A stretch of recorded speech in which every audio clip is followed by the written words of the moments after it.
আজ আমাদের বাড়িতে চিকেন রান্না হবে। আজ সকাল থেকেই খুব বৃষ্টি হচ্ছিল, আর এই বৃষ্টি বাদলের দিনে গরম গরম ভাতের সাথে ঘরোয়া পদ্ধতিতে পাতলা মাংসের ঝোল, উফ, জমে ক্ষীর। সেই জন্য বাবাকে বলতেই বাবা বাজার থেকে চিকেনটা নিয়ে এসেই আমার হাতে ধরিয়ে দিল।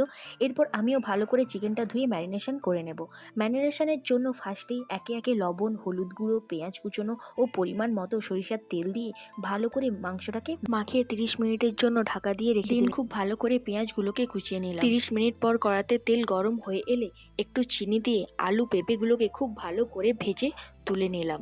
দেন একই তেলে গরম মশলা দেওয়ার পর কেটে রাখা পেঁয়াজ দিয়ে লাল লাল করে ভেজে নেওয়ার পর একে একে রসুন বাটা, লঙ্কা বাটা, কুচনো টমেটো ও আদা বাটা দিয়ে ভালো করে কষিয়ে নিতে হবে। মশলা কষানো হয়ে এলে ম্যারিনেশন করা মাংস দিয়ে দিতে হবে এবং এটিকে খুব ভালো করে কষাতে হবে। তারপর এতে ভেজে রাখা আলু ও পেঁপে দিয়ে আবারও কষিয়ে নিতে হবে। আর তোমরা চাইলে শুধু আলুটাই দিতে পারো, পেঁপেটা স্কিপ করতে পারো। মা পেঁপে দিয়েছে কারণ বাবার সুগার আছে, বাবার আলু খাওয়া বারণ। কষিয়ে নেওয়ার পরে প্রেসার কুকারের মধ্যে তুলে 4টে রেডি গরম গরম মাংসের ঝোল।